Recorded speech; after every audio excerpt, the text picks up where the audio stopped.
நான் எல்லா இடத்துலையும் சொல்ற விஷயம், கிறிஸ்தவ வாழ்க்கை என்பதில் இறங்கு முகமே கிடையாது. ஹல்லேலூயா. எத்தனை பேர் நம்புறீங்க? ஏறு வரிசை இறங்கு வரிசைன்னு ஸ்கூல்ல படிச்சிருப்பீங்க இல்லையா? ஏறு வரிசைன்னா என்னது?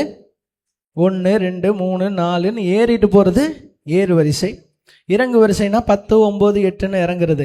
கிறிஸ்தவ வாழ்க்கையை பொறுத்த வரைக்கும் நம்முடைய வாழ்க்கையில இறங்குதல் என்பதே கிடையாது. ஹல்லேலூயா. எத்தனை பேர் நம்புறீங்களோ அந்த ஆசீர்வாதத்தை பெற்றுக்கொள்வீங்க. ஹல்லேலூயா. பாருங்க, ஏன் தெரியுமா நான் சொல்றேன்னா, ஆண்டவர் பிறந்தது நமக்கு ஆசீர்வாதம். கரெக்டா? கரெக்டா? ஹல்லேலூயா. ஆண்டவர் மரித்தது நமக்கு அதை விட ஆசீர்வாதம். சரியா? ஆண்டவர் உயிரோடு எழுந்தது அதை காட்டிலும் ஆசீர்வாதம். ரைட்டா?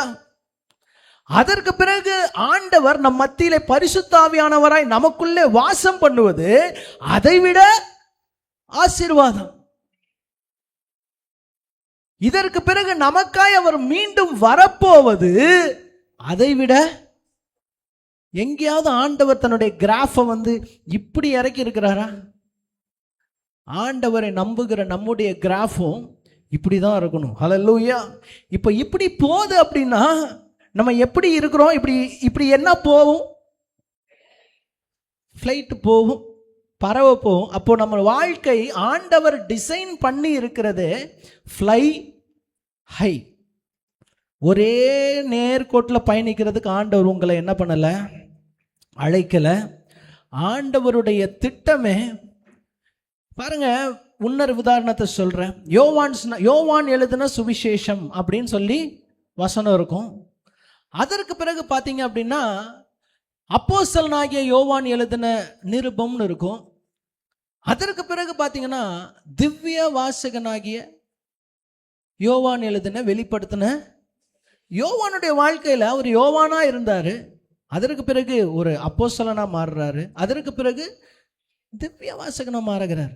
ஆண்டவரை நம்புகிற எந்த வாழ்க்கையிலையும், யாருடைய வாழ்க்கையிலையும் இப்படி போற லைஃப் கிடையாது. ஹல்லேலூயா. நம்முடைய வாழ்க்கை ஃப்ளை ஹை. ஹல்லேலூயா. பாருங்க, இந்த ஃப்ளை ஹைன்னு இருக்கிறப்போ நான் முதலாவது பார்க்குறோம். நெக்ஸ்ட் ஸ்லைட் பாருங்க. இந்த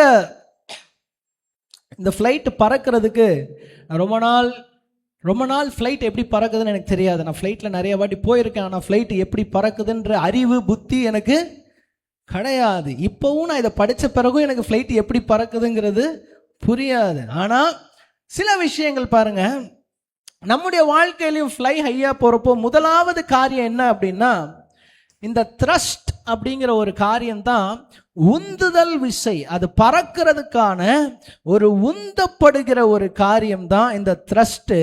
ஆனா இந்த பறக்க விடாம சில காரியங்கள் அதை தடுக்கிறது தான். இந்த இடத்துல டிராக் அப்படின்னு ஒரு காரியம், இந்த இடத்துல ஃப்ளைட்டோட வெயிட் அப்படிங்கிற ஒரு காரியம், இது எல்லாம் சேர்ந்து ஃப்ளைட்டை என்ன பண்ணுது? பறக்க விடாம பண்ணுது. ஆனா இந்த த்ரஸ்ட் அப்படிங்கிற ஒரு காரியம் இருக்கு இல்லையா, அதுதான் ஃப்ளைட்டை பறக்க வைக்குது. ஹல்லேலூயா. நல்லா கவனிங்க. அப்ப நம்முடைய வாழ்க்கையில பல நேரங்கள்ல இந்த மாதிரி இழுத்து கீழே தள்ளுகிறதற்கு பல ஆட்கள் வருவாங்க, பல சூழ்நிலைகள் வரும், பல காரியங்கள். நீ கீழே தான் நடக்கணும்னு ஆசைப்படுறதுக்கு நிறைய பேர் என்ன பண்ணுவாங்க? யோசிப்பாங்க. யாரும் நீ மேலே பறக்கணும்னு ஆசைப்படும் போது சந்தோஷமா பறன்னு சொல்றது யாரும் ரொம்ப ரேரா, யாராவது சில பேர் தான் என்ன பண்ணுவாங்க இருப்பாங்க. ஆனால் நிறைய பேர் என்ன பண்ணுவாங்கன்னா, உன்னை பிடிச்சி இழுக்கிறதுக்கு தான் என்ன பண்ணுவாங்க? ஆசைப்படுவாங்க. உன்னை பிடிச்சி கீழே தள்ளுறதுக்கு தான் ஆசைப்படுவாங்க. ஹல்லேலூயா. அப்போ நல்லா கவனிச்சிங்க அப்படின்னா, இந்த உந்துதல் சக்தி யாரு தர அப்படின்னா, இது எல்லாம் நம்ம உலகம், மனுஷன், மாம்சம், பாவம், இச்சை, இது எல்லா காரியம், கோபம், பெருமை, பொறாமை, இந்த எல்லா காரியமும் இதை இழுத்தாலும் நமக்கு த்ரஸ்ட், நமக்கு ஒரு உந்துதல் விசை கொடுப்பது யார் அப்படின்னா, மேலே போவதற்கு அது ஆண்டவராகிய இயேசு கிறிஸ்து ஒருவர் மாத்திரமே. ஹல்லேலூயா. ஹல்லேலூயா. ஃப்ளை ஹை அப்படின்னோன்னா உங்களுக்கு எந்த பறவை ஞாபகம் வருது? ஏன் காக்காலாம் ஞாபகம் வர மாட்டேங்குது? காக்கா அளவுக்கு நம்ம பறக்க முடியுமா? ஆனாலும் ஃப்ளை ஹைனா நமக்கு என்ன ஞாபகம் வருது? கழுகு. ஹல்லேலூயா. ஏன் கழுகு ஞாபகம் வருது அப்படின்றத சில பாயிண்ட்ல நான் சொல்லிட்டு அதற்கு பிறகு ஒரு முக்கியமான ஒரே ஒரு பாயிண்டை தான் உங்களுக்கு இன்னைக்கு போகும்பொழுது மனசுல இது ஒரே ஒரு பாயிண்ட் உங்களுக்குள்ள இருந்ததுன்னா போதும். ஹல்லேலூயா. அடுத்த ஸ்லைட் போங்க. ஹல்லேலூயா. இந்த கழுகு நல்லா கவனிங்க. கழுகை குறித்த ஒரு 5-6 பாயிண்ட் டப்பு நான் சொல்றேன். ஏன் நம்ம கழுக ஒரு உதாரணமா வைக்கிறோம் இந்த ஃப்ளை ஹை அப்படின்னா, அது எல்லா பறவையை காட்டிலும் உயரமாய் பறக்கும். இன்னொரு காரியம், கழுகுடைய ஒரு ஸ்பெஷாலிட்டி என்ன அப்படின்னா, ஈகிள் கழுகு தனியாக தான் பறக்கும். என்னைக்காவது கழுகு கூட்டமா இந்த டப்புன்னு பார்த்தீங்கன்னா அந்த அன்னப்பறவைகள்லாம் ஒரு 100-150 பறவைகள் என்ன பண்ணும்? ஒன்றா பறக்கும். நிறைய பேர் கழுகுக்கும் பருந்துக்கும் வித்தியாசம் தெரியாது. கழுகு தனியாக தான் பறக்கும். ஹல்லேலூயா. என்னைக்குமே அது கூட்டம் சேர்ந்து ஒரு கூட்டத்தோடு சேர்ந்து போகிறதுல பிரியப்படாத ஒரு பறவை இந்த கழுகு. ஹல்லேலூயா. ஏன் அப்போ நம்ம உயர பறக்கணும்னா நம்முடைய ஃபர்ஸ்ட் குவாலிட்டி என்ன இருக்கணும் அப்படின்னா, தனியாக இருக்கணும்னா ஃபேமிலியை விட்டு உடனே என்ன பண்ணிடக்கூடாது. அண்ணன் சொன்னார் நம்ம என்ன பண்ணிடலாம், தனியாக போயிடலாம். அப்படி கிடையாது. ஆண்டவருக்குள்ள ஒரு தனிப்பட்ட உறவு உங்களுக்கு அவசியமாக இருக்கிறது. ஹல்லேலூயா. நீங்கள் எவ்வளோ பெரிய ஆளாக வேணா இருந்துடலாம், எவ்வளோ பெரிய வொர்ஷிப் லீடராக இருக்கலாம், பாஸ்டராக இருக்கலாம், நீங்கள் உலகத்தில் பெரிய வேலை செய்யலாம், பணம் சம்பாதிக்கலாம், கோடியாக சம்பாதிக்கலாம். ஆண்டவரோடு கூட ஒரு பர்சனல் ரிலேஷன்ஷிப் உங்களுக்கு இல்லை அப்படின்னா நம்மளால் ஹையாக ஃப்ளை பண்ண முடியாது. ஹல்லேலூயா. நம்ம நடந்துக்கிட்டு இருக்கலாம், தவழ்ந்துக்கிட்டு இருக்கலாம், ஊர்ந்துக்கிட்டு இருக்கலாம். ஆனால் பறக்கணும் அப்படின்னா ஆண்டவரோட தனியான ஒரு ரிலேஷன்ஷிப் நமக்கு வேணும். ஹல்லேலூயா. அடுத்த பாயிண்ட் கழுகு பற்றி சொல்லும் பொழுது, கழுகு காக்காவை சந்திக்காது. என்னைக்காவது கழுகும் காக்காவும் ஒன்றா உட்காந்து வடையவா நம்ம ஷேர் பண்ணிக்கலாம், நீ என்ன பண்ணுற 2 வடை வச்சிருக்கனா எனக்கு ஒரு வடை கொடு அப்படின்னு கழுகு என்னைக்காவது காக்கா கூட உட்காந்து பேசினது கிடையாது. தேவையில்லாத காரியங்களில் தன்னுடைய நிலைக்கு, தன்னுடைய பரிசுத்தத்திற்கு, தன்னுடைய ஸ்டாண்டர்டுக்கு கம்மியாக கழுகு என்ன பண்ணாது, போகாது. நல்லா பாருங்க. என்னைக்காவது அதை பார்த்தீங்கன்னா ஏதாவது ஒரு மரத்தில், மாமரத்தில் உட்காந்துக்கிட்டு கத்திக்கிட்டு கழுகு, இதெல்லாம் நீங்கள் பார்க்கவே முடியாது. ஒரு சின்ன விஷயங்களெல்லாம் நீங்கள் கழுகு என்ன பண்ண முடியாது, பார்க்க முடியாதுங்க. அதே மாதிரி கழுகுக்கு 2 பார்வைகள் ஆனால் ஒரே விஷன். நல்லா கவனிச்சுக்கோங்க. நமக்கு 2 பார்வையும் சேர்ந்து ஒரு காரியத்தை ஜூம் பண்ண முடியும், நம்மளால் ஃபோக்கஸ் பண்ண முடியும். கழுகு 2 பார்வையிலையும் 2 காரியத்தை ஃபோக்கஸ் பண்ணி பெரிய ஸ்க்ரீனாக கொண்டு வர முடியும். அதோடைய விஷன் வித்தியாசமானது. நமக்கு 2 பக்க வாழ்க்கை இருக்குங்க. ஒரு பக்கம் ஆவிக்குரிய வாழ்க்கை, ஒரு பக்கம் மாம்சத்துக்குள்ளாய். 2மே இருக்குது. 2த்துலேயும் நம்ம தப்பிக்க முடியாது. எல்லாம் திருமணமானவர்கள், நீங்கள் எல்லா வேலைக்கும் போயாகணும், நீங்கள் சம்பாதிச்சாகணும், வீட்டையும் மேனேஜ் பண்ணணும், எல்லாத்தையும் செய்யணும். வாலிபர்கள் இருந்தால் இதெல்லாம் இதுக்கு மேலே உங்களுக்கு வரும். கழுகை போல 2 காரியத்தையும் அதை ஹேண்டில் பண்ணணும். ஹல்லேலூயா.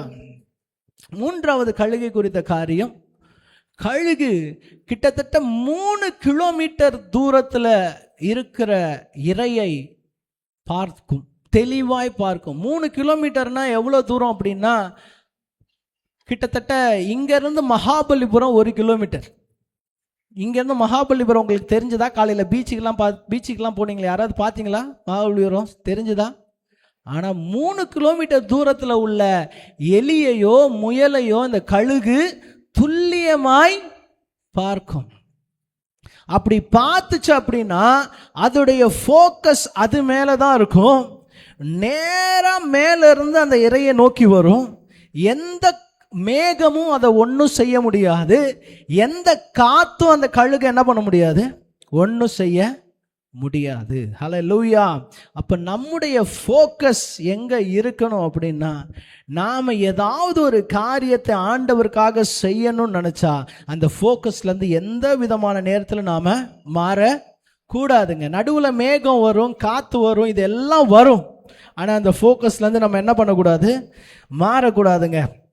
இன்னொரு விஷயம், கழுகு உயிரோட இருக்கிற காரியத்தை தான் தின்னும், அடிச்சு தான் என்ன பண்ணும், தின்னும். பருந்துகள் தான் செத்த காரியத்தை சாப்பிடும். நீங்க வேணா சர்ச் பண்ணி பாருங்க. கழுகு உயிரோடு இருக்கிற காரியங்களை தான் தின்னும், செத்து போன காரியங்களை தின்னாது. நம்முடைய வாழ்க்கையில கூட பல நேரங்களில் இந்த செத்து போன காரியங்கள் நிறைய விஷயங்கள் நம்முடைய வாழ்க்கையில இருக்கு. பாருங்க, ஆபிரகாம், சாராள் மரணம் அடைகிறாள், ஆபிரகாம் இருக்கிறாரு.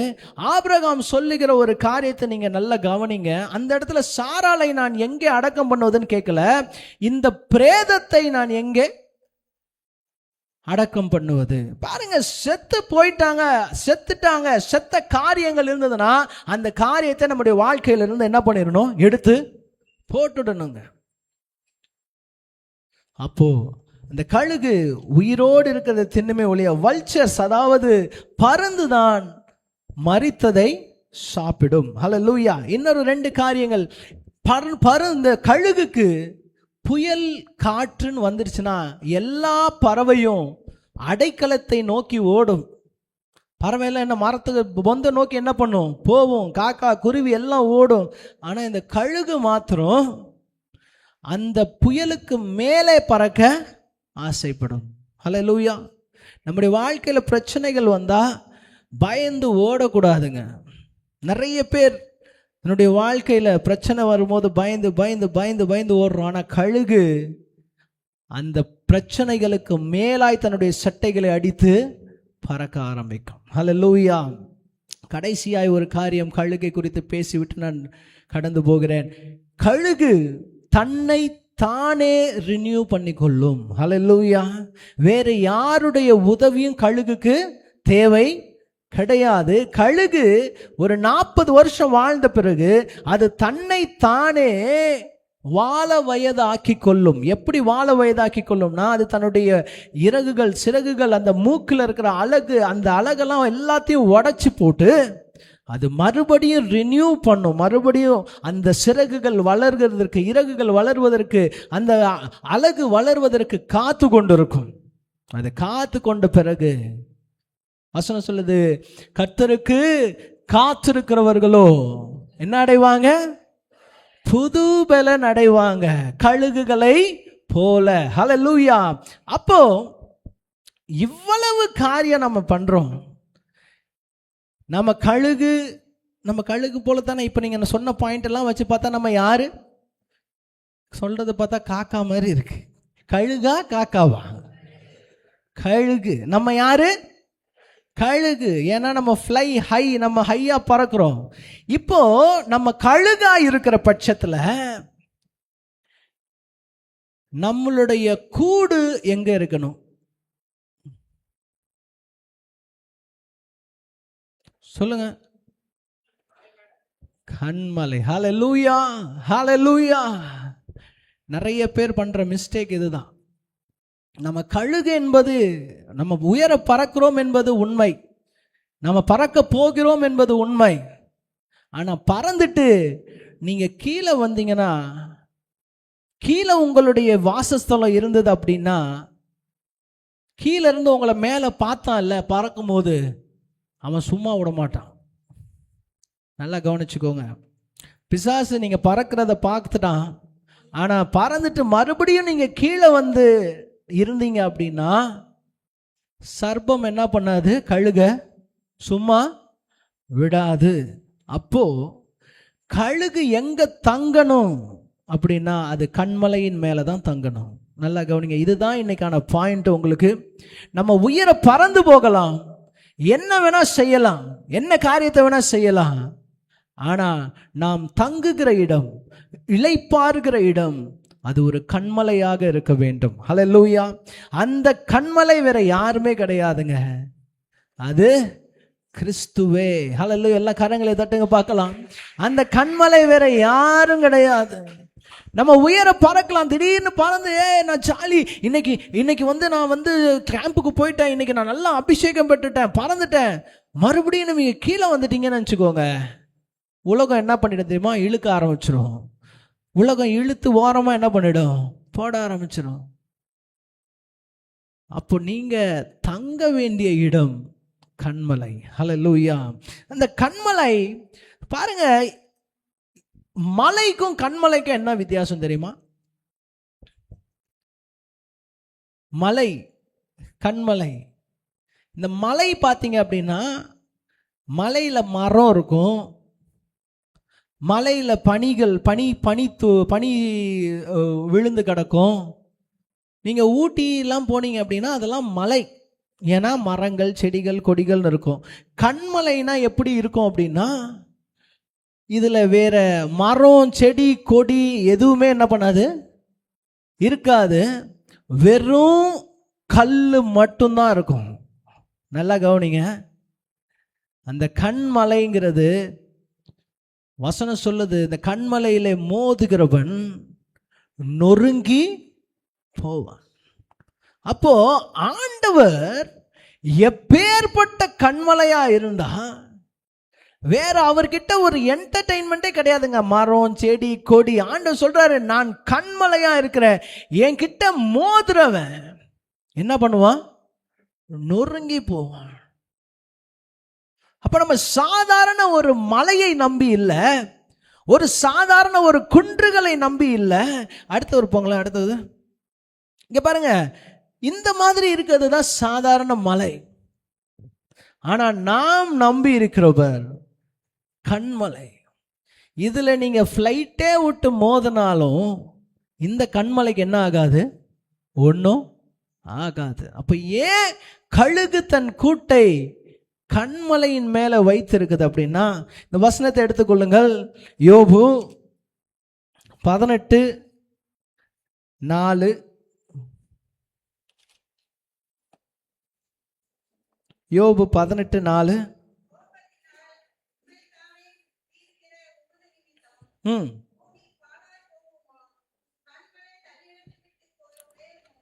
கண்மலை தன்னிடத்தை விட்டு பேருமோ? கண்மலையை யாராலும் என்ன பண்ண முடியாது? பேத்து எடுத்து கொண்டு போக முடியாது. அப்ப கழுகு ஏன் தன்னுடைய கூட்டை கண்மலையின் மேல வைக்குது அப்படின்னா, ஏன் மரத்தின் மேல வைக்கல? மரம் என்னைக்காவது அசைஞ்சு என்ன பண்ணிடும், நீ கூட்ட மாற்ற வேண்டிய சூழ்நிலை வந்துடும். ஆனா கண்மலையின் மேல இருந்துச்சு அப்படின்னா, நம்முடைய கூடு, நம்முடைய வாசஸ்தலம் கண்மலையின் மேல இருந்தது அப்படின்னா, யாராலையும் நம்மளை என்ன பண்ண முடியாது? அசைக்க முடியாது. ஸோ இன்னைக்கு இந்த ஒரே ஒரு பாயிண்ட் தான் உங்களுக்கு நான் சொல்றேன். நம்ம உயர பறக்கிறோம், கழுகு போல நம்ம பறக்க போறோம். இனிமேல் நம்முடைய வாழ்க்கையில் ஆண்டவர் நம்மளை மேலே மேலே மேலே மேலே மேலே தான் கொண்டு போக போகிறாரு. ஆனா மேலே கொண்டு போகும் பொழுது நான் தங்கும் இடம் ஒரு மரமா இருக்கக்கூடாது, ஒரு செடியா இருக்கக்கூடாது, ஒரு பொந்தா இருக்கக்கூடாது, இல்ல ஒரு மணல் மேல அஸ்திபாரம் போடப்பட்ட வீடா இருக்கக்கூடாது. நம்முடைய வீடு கண்மலையின் மேல் அஸ்திபாரம் போடப்பட்ட வீடாய் வாசஸ்தலமாய் இருக்க வேண்டும். ஹல்லேலூயா. ஏன் சொல்றேன்னா, போன வாரம் ஒரு செய்தி எடுக்கும் பொழுது, யாக்கோபின் வாசஸ்தலங்கள் எல்லாவற்றை பார்க்கிலும் ஆண்டவர் சீயோனின் வாசலின் மேல் பிரியமா இருக்கிறார்னு வசனம் சொல்லுது. ஏன் சீயோனின் மேல் பிரியமா இருக்கிறார்னா, சீயோன் என்பது ஒரு கோட்டை, அது அசைக்க முடியாத ஒரு பர்வதமா இருக்கிறதுன்னு பார்க்கிறோம். அப்ப ஆண்டவருக்கு பிடித்த ஒரு காரியம் என்ன அப்படின்னா, ஒரு அசைக்க முடியாத கோட்டையில உங்களுடைய வாசஸ்தலங்கள் இருக்க வேண்டும். ஹல்லேலூயா. உயர பறப்பது என்பது கரெக்ட் தான். ஆனா நீங்க ஒரு கட்டத்துல சோர்வடையும் பொழுது, ஒரு கட்டத்துல இளைப்படையும் பொழுது, நீங்க எங்க போய் தங்கணும் அப்படின்னா, அது கண்மலையில இருக்கணும். ஹல்லேலூயா. ஏன்னா மோசே சொல்றாரு, ஆண்டவரே நான் உம்மை தரிசிக்க வேண்டும், நான் உம்மை பார்க்க வேண்டும், நான் உம்மை பார்க்கணும்பா.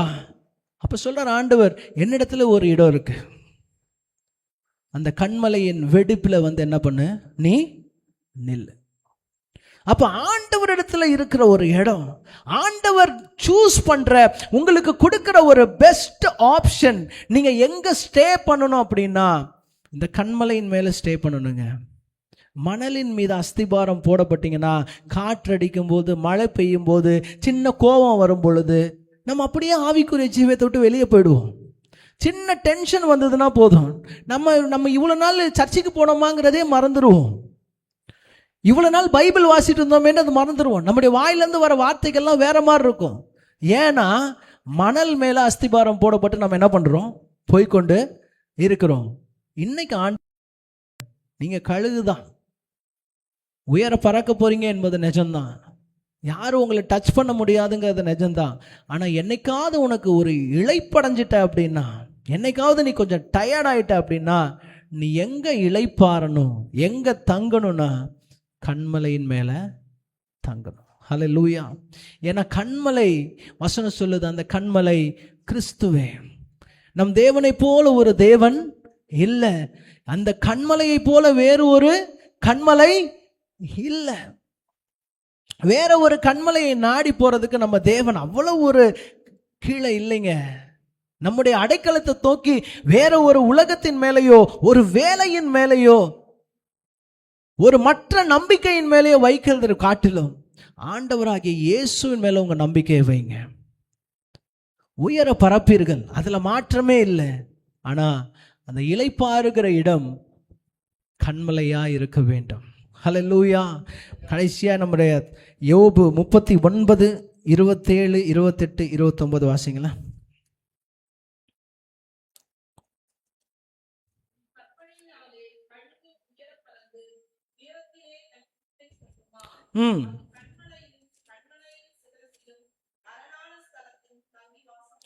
பாருங்க, எங்க வாசம் பண்ணும் கழுகு? கண்மலையிலும், கண்மலையின் சிகரத்திலும், அரணான ஸ்தலத்திலும். கண்மலையிலும், கண்மலை சிகரத்திலும், அரணான ஸ்தலத்திலும். ஏன்னா கழுகு அதோடைய ஸ்டாண்டர்டை என்னைக்குமே என்ன பண்ணாது, குறைச்சிக்க கூடாது, குறைச்சிக்காது. ஹல்லேலூயா. அப்போ இன்னைக்கு நம்முடைய தலைப்பு ஃப்ளை ஹை, உயர பறக்கிறோம். கழுகை போல உயர பறக்கும் பொழுது நம்முடைய ஸ்டாண்டர்ட் கண்மலை மேலே நம்ம என்ன பண்ணணும், அஸ்திபாரம் போடப்பட்டவர்களாக இருக்கணும். அதில் நாம் என்ன பண்ணணும், குடி இருக்கணும். அப்படியெல்லாம் கண்களை மூடுங்க பார்க்கலாம். கண்களை